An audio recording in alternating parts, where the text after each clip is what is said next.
Angola Fala Só, um diálogo sem barreiras, sem censura, aberto, honesto, sem fronteiras, na Voa em português, às sextas-feiras, às 17h30 de Angola. No telemóvel, na rádio, no computador, no tablet, conversas globais, assuntos locais. A paixão pela informação, com a melhor companhia, a sua.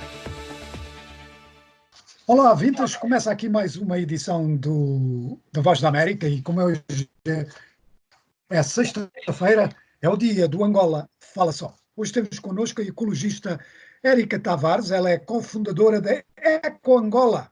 É um projeto de conservação ambiental, portanto nós vamos estar aqui nos próximos minutos e eu sei que temos aqui já algumas perguntas vindas pela internet. Portanto, vamos discutir a proteção ambiental em Angola, qual a consciência que há do ambiente. Mas antes, Érica Tavares, eu vou começar por lhe perguntar, talvez para você dar uma ideia, o que é o Eco Angola e de onde é que partiu a ideia e como é que está, vai lá, a decorrer essa organização, como é que está essa organização? Bem, muito obrigado, João, e obrigada, Mayra. É um prazer estar aqui convosco no Voa Português. E queria dizer que Eco Angola é um projeto filantrópico para promover a conservação e a educação ambiental em Angola. E o projeto nasceu exatamente porque notamos que havia uma necessidade extrema de se despertar a consciência ambiental em Angola, essa consciência ecológica. Porquê?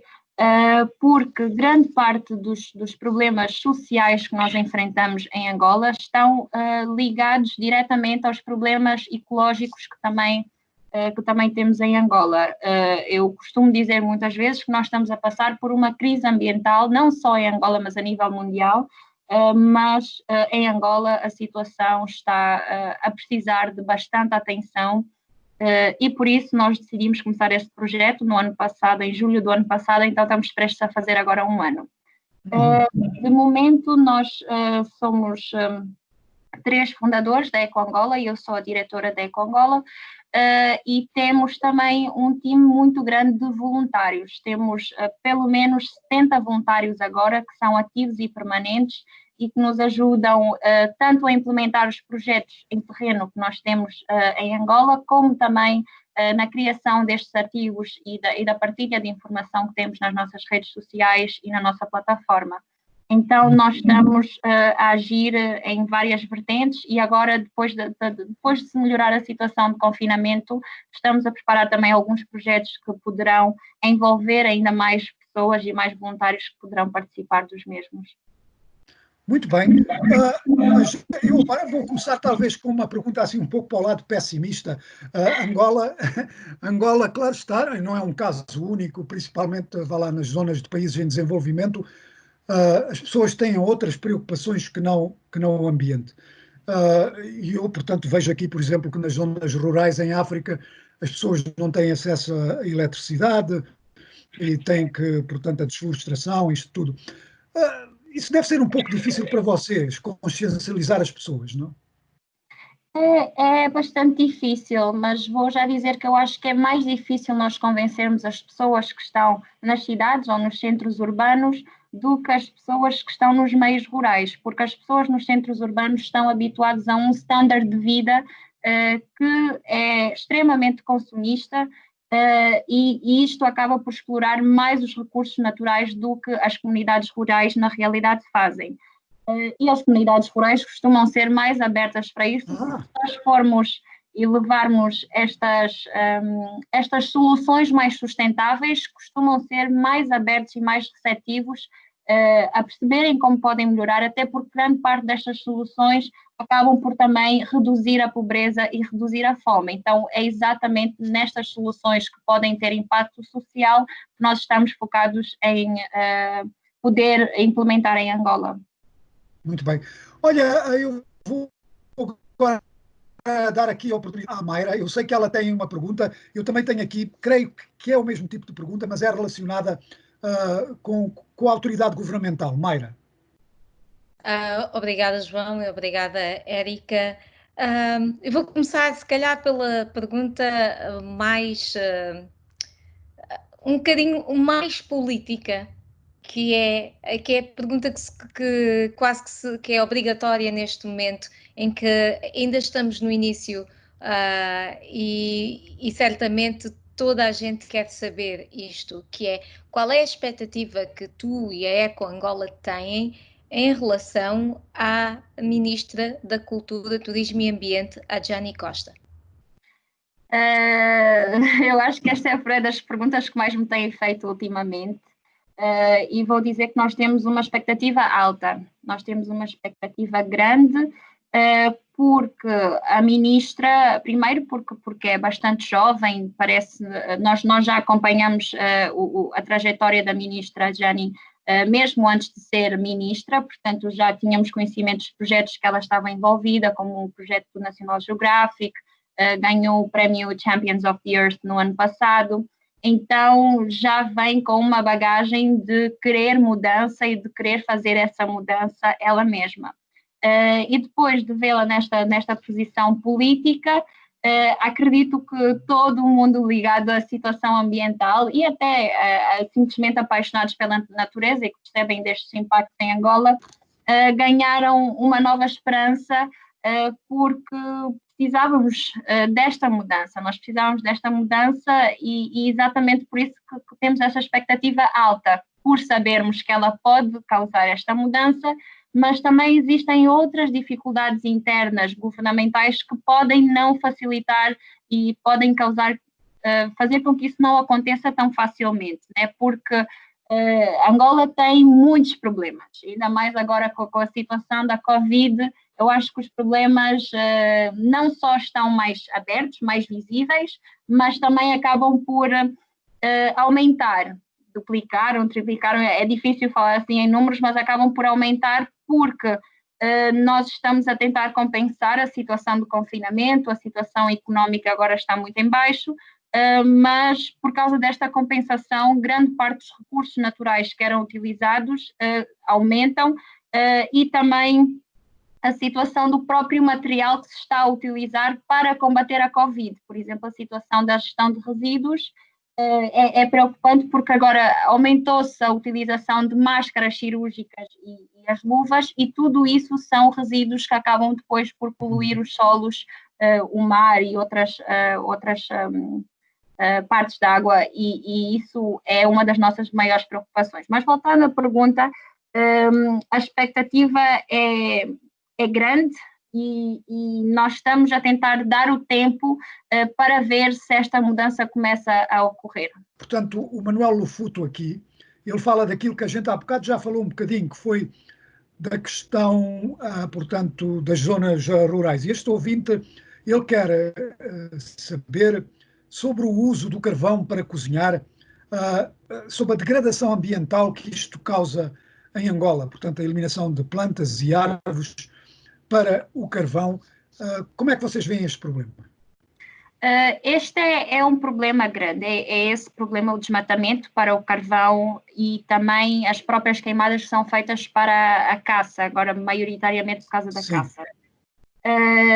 E este é um problema que tem aumentado, a frequência disto tem aumentado em Angola, porque também a pobreza está a aumentar, a fome está a aumentar, então são estas formas que a população ainda tem para poder se virar no meio de tantos outros problemas.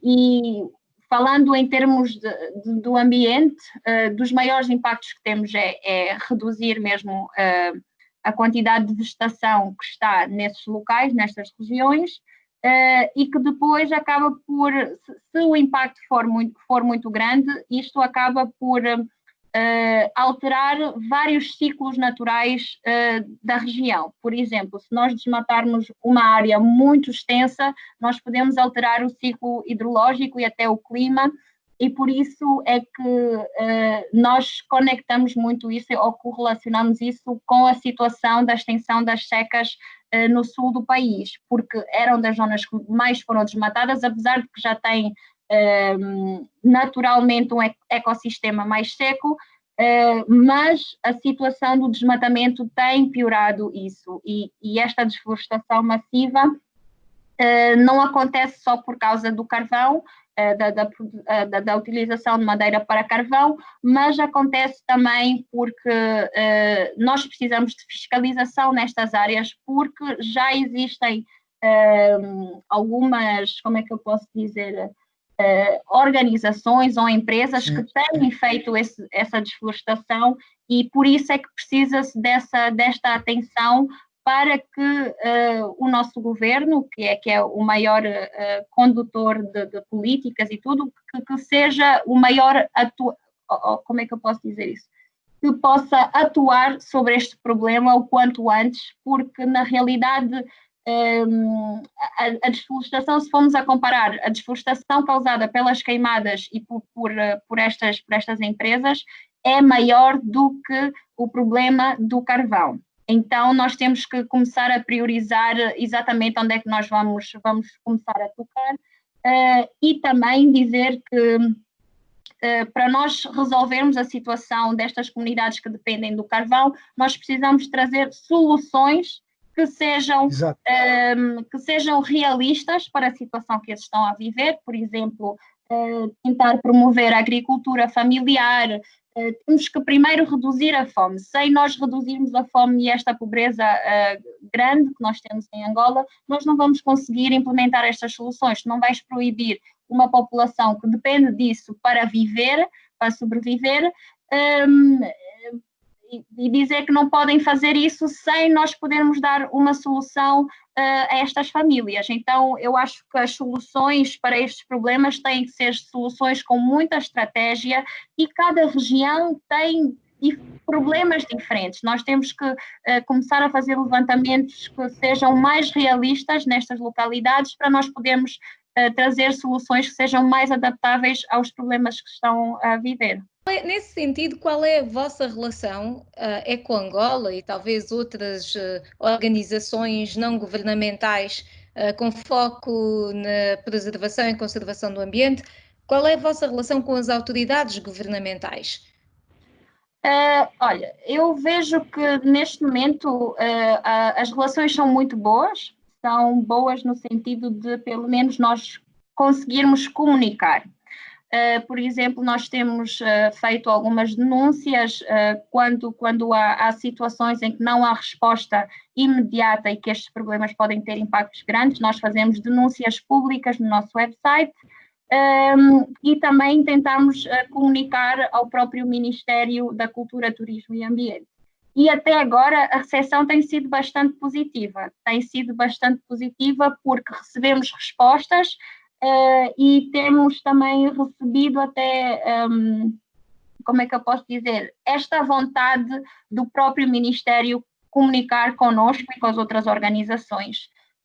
Há algumas semanas atrás, na Semana do Ambiente, quando foi o dia 5 de junho, o Dia do Ambiente Mundial, houve uma conferência organizada pela Unicef em Angola, pela Unesco, desculpa, em Angola, e eu senti que foi uma das primeiras vezes, pelo menos eu estando agora a participar mais destas coisas, que havia como é que eu posso dizer, um sentido de colaboração entre todas as partes interessadas na conservação ambiental em Angola e também esta abertura com o próprio Ministério. Então isto é algo muito positivo e algo que se está a construir, não podemos dizer que está tudo muito bom, e nós vamos tentar continuar a fazer a nossa parte de, se não houver resposta, fazer as denúncias e nós próprios, quando pudermos, implementarmos as soluções.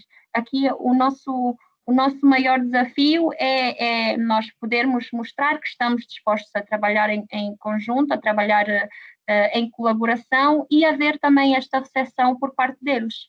O ouvinte Manuel Furto tinha aqui também mais uma pergunta que é muito interessante. Nós, na Voz da América, já tivemos muitas reportagens sobre este problema nas cidades, que é o problema do lixo. Uhum. E então, este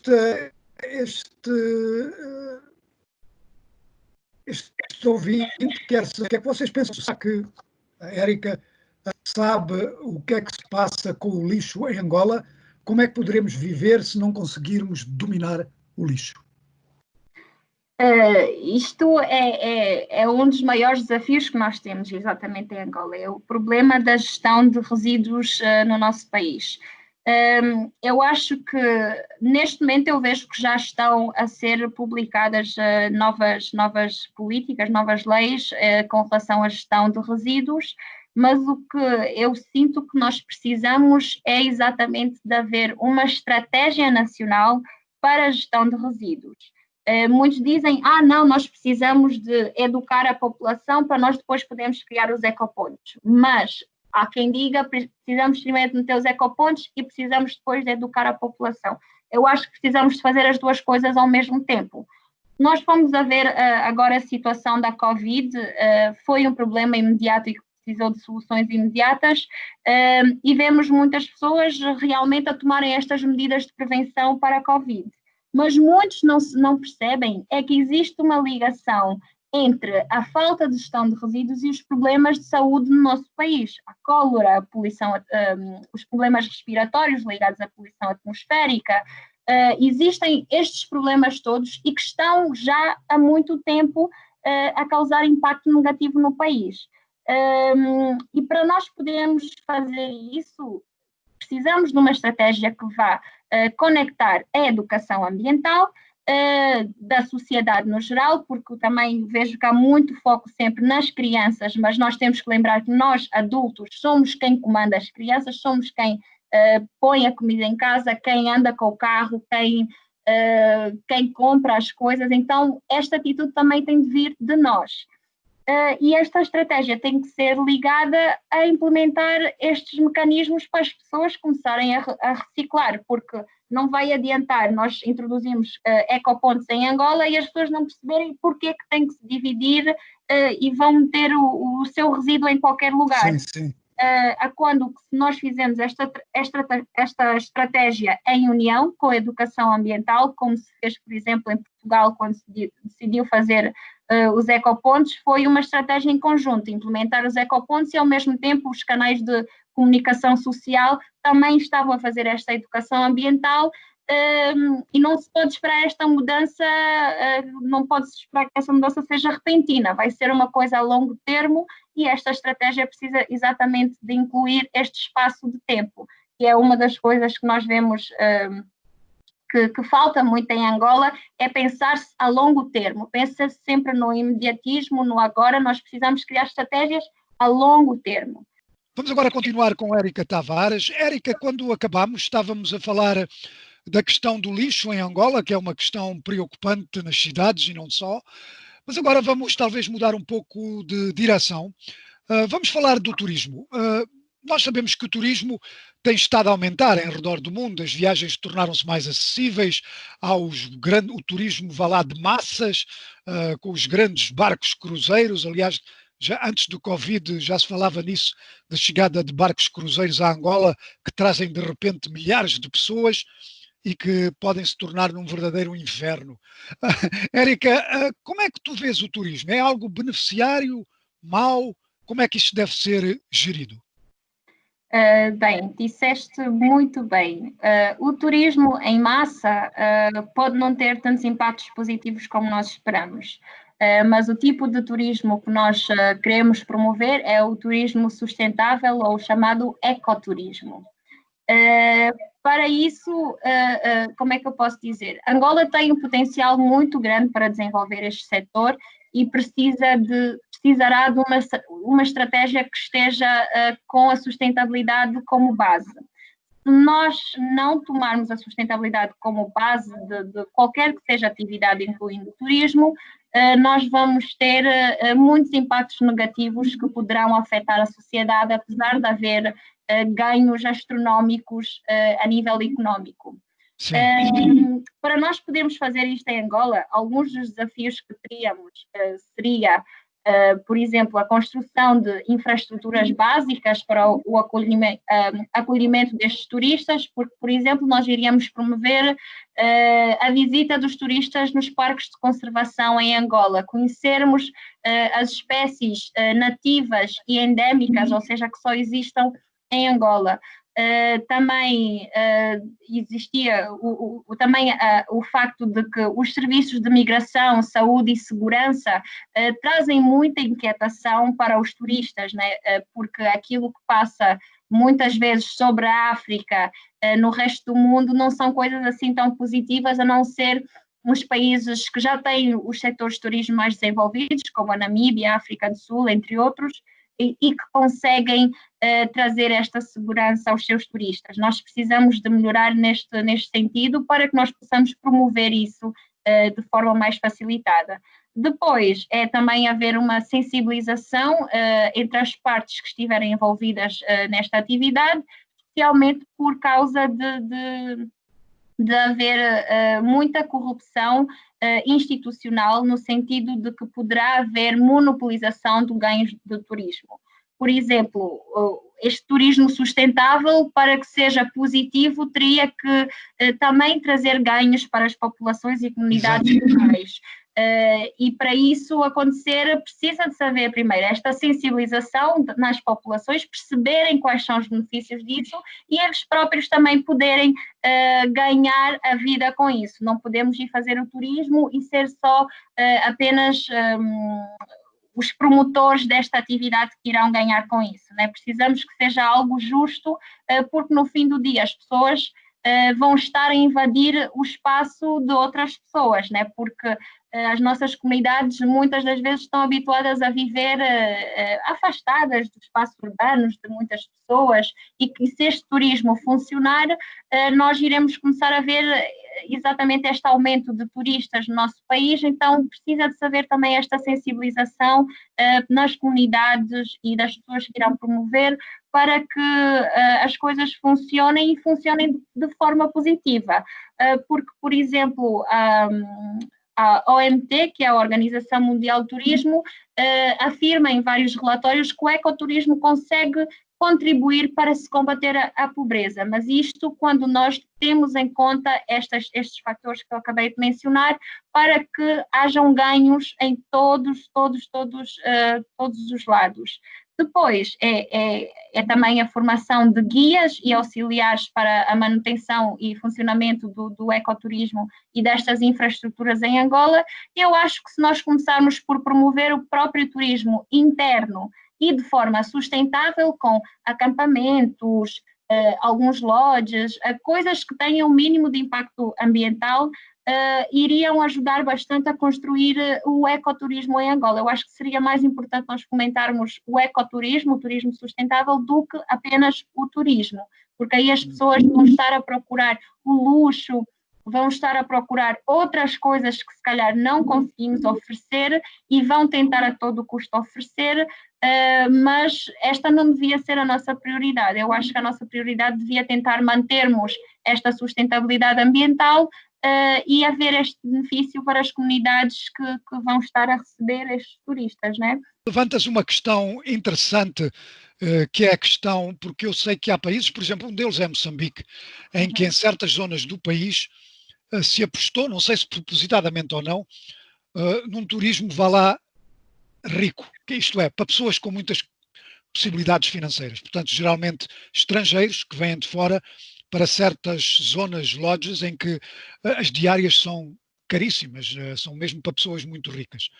E há quem defenda isso, que diga que é um turismo que não é massificado, portanto, permite uma maior conservação das zonas e também permite que as populações locais estejam mais envolvidas em, vá lá, em manter esse alto nível para o turista que vem de fora. Isto, claro, é muito debatível. Não sei o que é que pensas disso. Pessoalmente, eu sou um bocado contra este consumismo e esta luxúria. Sim. E isto também foi uma mudança que foi acontecendo comigo depois de me envolver cada vez mais com as questões ambientais, né? Porque quanto mais luxo e quanto mais preparação, mais recursos, mais energia está a ser utilizado para a construção e manutenção destas estruturas.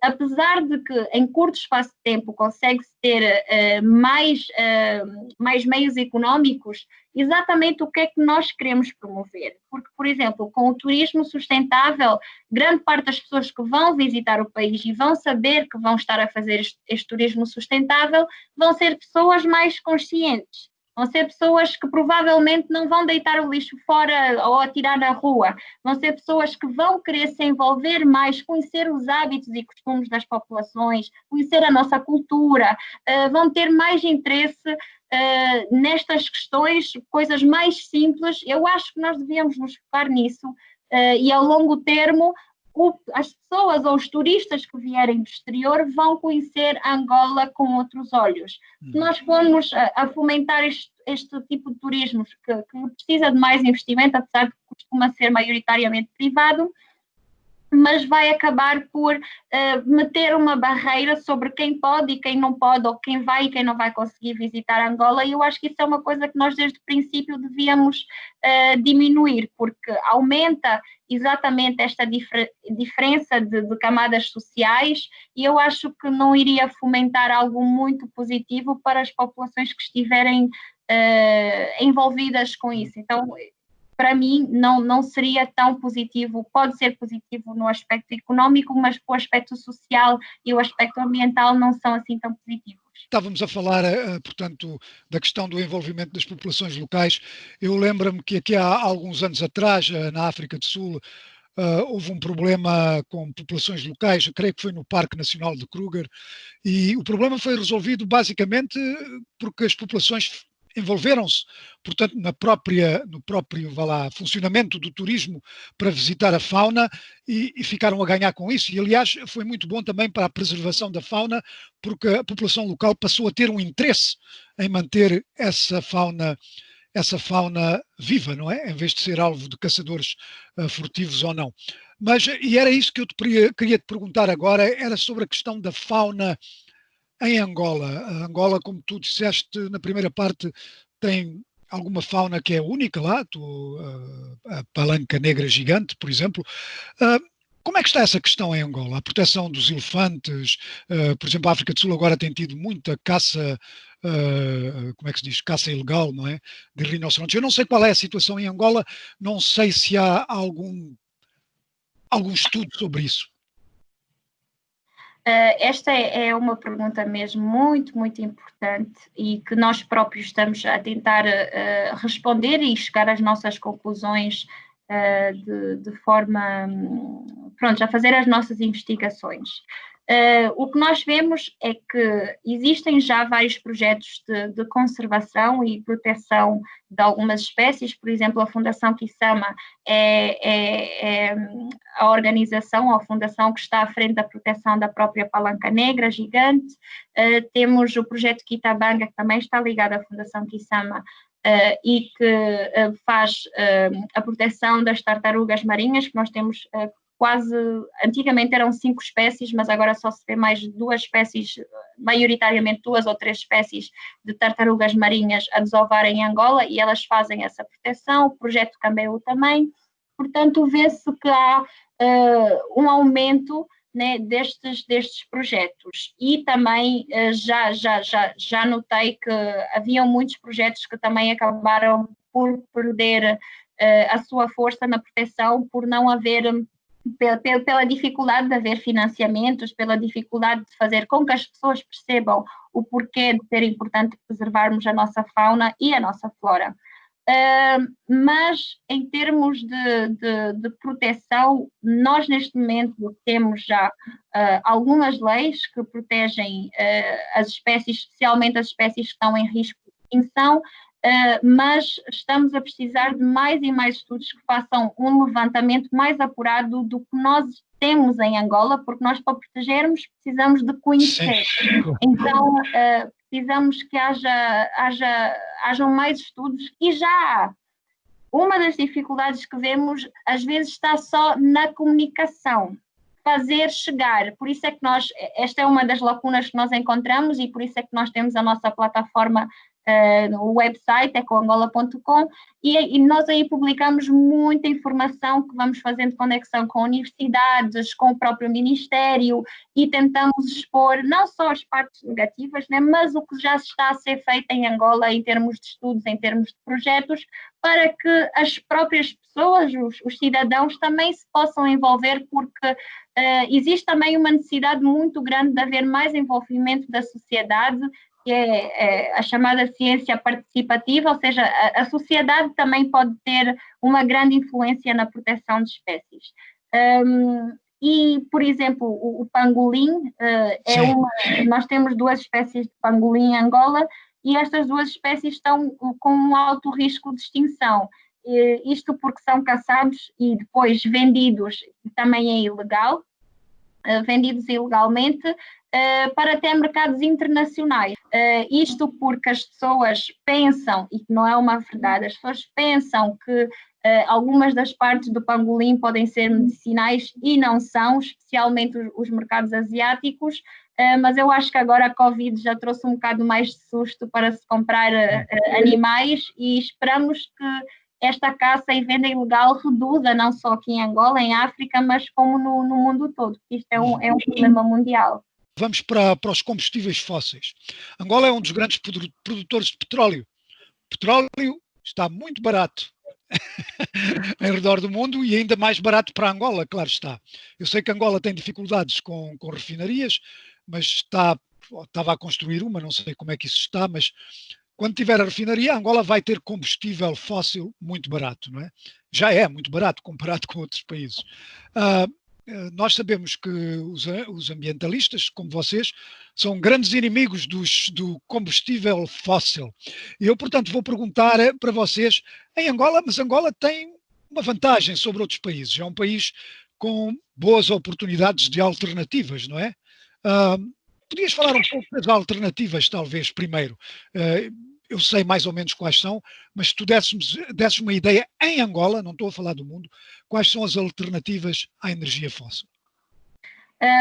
Bem, eu acho que é importante dizer que as energias renováveis, né, são as energias obtidas a partir de recursos regeneráveis ou renováveis, como o sol, o vento, agora também tem já... Pronto, aqui vou me misturar, mas eu vou dizer que a energia solar, por exemplo, que é a energia proveniente do sol, a energia eólica, que é do vento, a energia das marés, que é a energia maremotriz, e a energia geotérmica. E também temos outros tipos de energia, mas estas energias podem ser ou não ser tão sustentáveis, que inclui a energia hídrica, mas a energia hídrica, como é que eu posso dizer? A construção de barragens costuma ter grande impacto ecológico. Então, tem que haver um equilíbrio sobre o que se pretende exatamente, né? E depois tens a energia do hidrogênio, que é uma coisa que se está a ouvir cada vez mais, e nós também já promovemos um café ecológico, podem ver no YouTube se estiverem interessados, que nós falamos sobre como promover esta energia de hidrogênio em Angola. E outras energias que também podem ter um bocado de impacto são a energia de biomassa, porque existem alguns locais que fazem a queima de recursos orgânicos, ou seja, vegetação, árvores, queimam estes materiais para poder produzir energia, e isso acaba por não ser tão ecológico, apesar de ser considerado renovável, né? E depois os biocombustíveis, que também são mais ou menos como a biomassa, mas que já têm vindo a surgir muitos estudos sobre os próprios impactos ecológicos que estas energias também têm. Mas vamos nos focar na energia solar e na energia eólica. São duas coisas que têm um potencial muito grande, especialmente a energia solar no nosso país, mas nós precisamos de implementar algumas políticas que possam promover privados a investir em energia solar em Angola e também podermos olhar para isto como uma das soluções para a situação que se enfrenta com o aquecimento global mundialmente. Mas, conforme tu disseste, Angola tem a situação do petróleo, o petróleo muito barato, agora com esta construção da refinaria. Eu acho que se nós continuarmos a olhar muito para esta economia de dinheiro rápido e elevado custo ecológico, nós em alguns anos teremos um país completamente degradado e usado a custo de energias ou combustíveis fósseis. E vamos continuar, como é que eu posso dizer, pendurados no petróleo.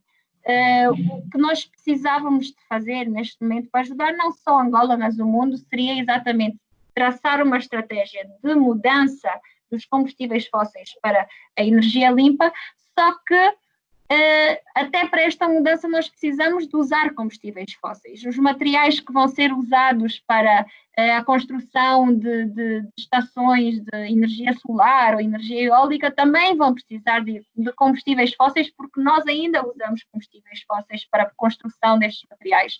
Então, tem tudo a ver com a estratégia que nós queremos implementar. Como eu já estava a dizer, nós temos que começar a olhar mais a longo termo. Como é que nós queremos ver Angola em 10, 20, 30 anos? Queremos ver uma Angola que continua dependente do petróleo para a economia, por isso é que já diz muito que o petróleo é uma curse, né? Porque os países que têm mais petróleo acabam por ser os países com menos desenvolvimento, isso por causa de outros fatores que acabam por impossibilitar que o país possa beneficiar dos recursos que tem. Mas esta seria a minha sugestão, que é promover mais destas políticas e depois disso é poder abrir o investimento para empresas privadas e até pode ser do próprio governo, não se sabe, para a promoção deste tipo de energias limpas, que podem ter um impacto muito grande em Angola, porque nós sofremos muito dos impactos da poluição atmosférica, com doenças respiratórias, então isto é uma coisa que tem muito impacto mesmo nacionalmente, não é só a venda, mas internamente. Olha, uma última pergunta, porque estamos a ficar sem tempo, mas eu não podia deixar de fazer esta pergunta, que é sobre os sacos plásticos. Portanto, o plástico, claro está, é um subproduto do petróleo, é usado, é muito cómodo, mas um problema que se assiste muito nos países em desenvolvimento é o problema dos sacos plásticos. Vemos sacos plásticos a voarem pelas ruas, em todo o lado, e isso causa muitos problemas. Eu sei que há países em que isso, eu creio que é o Ruanda, em África, que proibiu o uso de sacos plásticos. Noutros países, eu creio que na África do Sul, se vai a um supermercado, e aqui também, em muitas zonas, aqui nos Estados Unidos, se quer um saco plástico, tem que se pagar pelo saco. Como é que é a situação em Angola? Há muitos sacos plásticos a voar pelas ruas?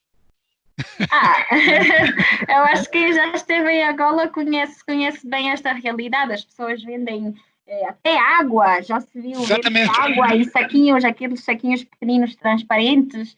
É um problema muito grave, porque todo esse lixo produzido ou é queimado, ou acaba nos nossos solos, ou acaba no mar. Porque as pessoas têm muito a noção de que quando já não está comigo, já não vejo, já não sei. Mas nós estamos a alimentar o mar, nós estamos a poluir os solos com estes produtos. E estes produtos voltam a nós. Eu sempre que digo eu vou dizer uns números que até podem vos deixar assustados, porque acabo sempre a assustar as pessoas. Um dos grandes problemas com o plástico é que o plástico não se degrada, né? O plástico pode se desfazer e desfaz-se em micropartículas, que são os chamados microplásticos. São micropartículas de plástico provenientes de produtos maiores, garrafas, sacos, isso tudo. E imagina que com o passar do tempo, com os anos, isto tudo está-se a degradar no mar. Todo o plástico, as toneladas e toneladas de plástico que nós mandamos para o mar estão lá e estão a degradar-se. E depois, a comida que eu já não, né? As pessoas que ainda comem peixe e carne, mas especialmente o peixe, já está provado cientificamente que por ano nós, seres humanos, que ainda comem peixe especialmente, estão a ingerir 121 mil micropartículas de plástico por ano.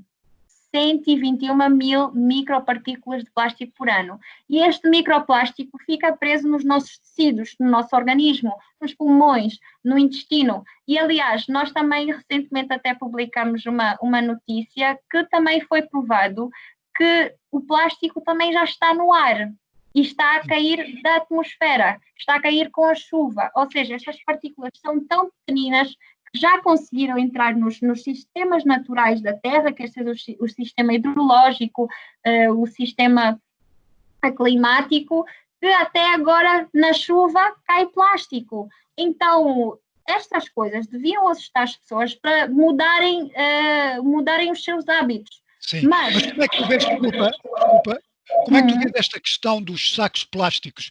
Há uma solução imediata, proibir a venda dos sacos plásticos? Sim e não. Não é só proibir a venda, tem que haver meios ou como é que eu posso dizer? Não são soluções, mas tem que haver mecanismos ou outras coisas para as pessoas poderem, em vez de usar o saco plástico, usar um saco de tecido ou um saco de pano. Ou começar os supermercados e tudo começarem a ter os sacos grandes, como nós vemos nos países mais desenvolvidos, para as pessoas poderem transportar as suas compras e poderem reutilizar estes sacos. Esta seria uma das formas, e também a própria educação ambiental, porque se as pessoas tiverem noção que estão a comer plástico, que estão a respirar plástico e podem estar a beber plástico, aí a preocupação é outra e a pessoa vai pensar duas vezes, uau, afinal eu estou a consumir isso, só que não sabem, não têm noção porque são coisinhas tão minúsculas, e por isso é que a educação ambiental é uma das coisas que nós precisamos urgentemente de promover. Estamos a chegar ao fim, já não temos tempo para mais. Eu não sei se a Mayra quer entrar aqui e dizer alguma coisa. João, só para rematar, então o nosso tema desta semana do Angola Fala Só é educação e conservação ambiental à vontade política. Há ou não há? Eu diria que a vontade política está a começar a nascer. Há uma tentativa de haver vontade política. Nós só vamos poder responder essa pergunta quando começamos a ver mais ações e a haver mais comunicação. Então, nós estamos expectantes que comece a acontecer e estamos aqui para poder continuar e contribuir. Obrigada. Pronto, obrigado Érica Tavares, cofundadora do Eco Angola.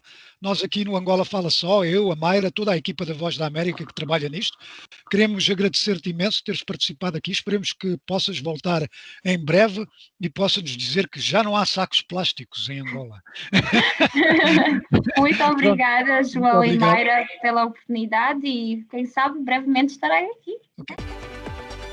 Angola Fala Só, um diálogo sem barreiras, sem censura, aberto, honesto, sem fronteiras, na Voa em português, às sextas-feiras, às 17h30 de Angola. No telemóvel, na rádio, no computador, no tablet, conversas globais, assuntos locais. A paixão pela informação, com a melhor companhia, a sua.